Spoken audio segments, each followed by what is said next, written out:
community of Afro-descended people in the Americas have many heroes we seldom hear about. Heroes such as Gaspar Yanga of Mexico, Ganga Zumba of Brazil, and many more. Their stories exemplify the pursuit of freedom, liberty, and the fight against tyranny, principles we seem to hold dear in the Western world. The absence of these African heroes in popular discourse is precisely why Afro-descended people need to aggregate our knowledge, highlighting the brilliance and majesty of African historical figures. So today, I wanted to speak about one of the most successful formerly enslaved Africans in world history, King Bayano.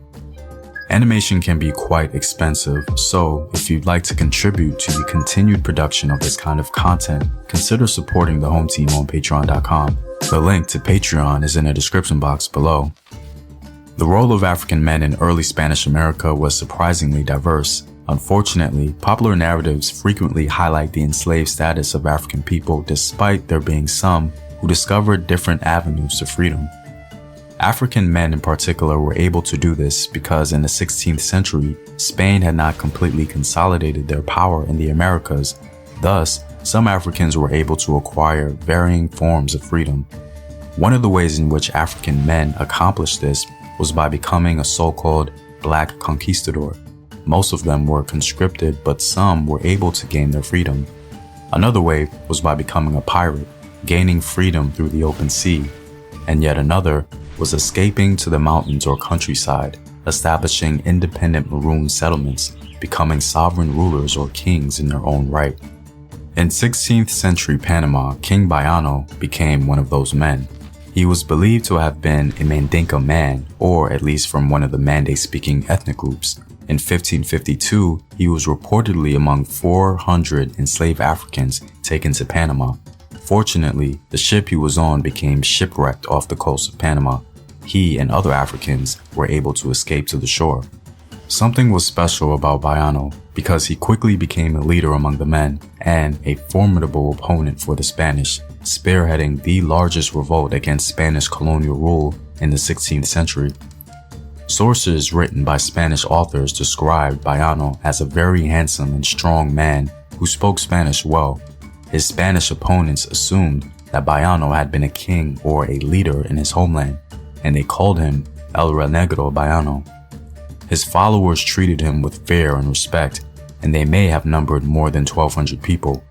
Bayano established a fortress for his rebel enslaved community in a thickly forested mountainous region on the Atlantic side of Panama. For 5 years, King Bayano frustrated Spanish efforts of control. His political acumen allotted him an allyship with Scottish and English pirates in efforts to mitigate Spanish economic monopolies. Colonial retaliation on King Bayano was of no consolatory utility. He was virtually undefeated in combat, and his fort proved to be extremely difficult to capture.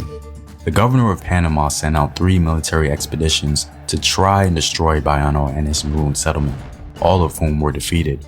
In the end, Bayano was undone by deceit rather than by combat. The Spanish government ordered Pedro de Ursua to defeat Bayano. Ursua led 40 men to the location and offered Bayano a peace agreement to split Panama into 2 territories, Bayano's independent kingdom and Spanish territory. Warfare is deception, and that was the only weapon capable of defeating King Bayano. The New World African king decided to meet and was captured. His maroon kingdom had finally fallen. Interestingly enough, instead of executing King Bayano, the Spanish chose a different route. In a formal meeting with the Spanish viceroy who lauded him for his tenacity, Bayano signed a peace treaty. His followers were allowed to retain their freedom. Bayano was freed, exiled to Peru, and then to Spain, where he lived in relative comfort due to the wealth he had amassed. Bayano died in Spain, but he remains an important historical figure in Panama, where a dam, a valley, and a river bear his name. Conflicting reports concerning the fate of his followers loom. However, the fate of Bayano is made clear. For one man to build a kingdom with a lack of resources and successfully defend it against a well-organized and funded military force is beyond legendary. The way King Bayano was treated even after his capture says a lot about how much he was respected and testament to how the power of courage alone can at times be a conquering force in and of itself.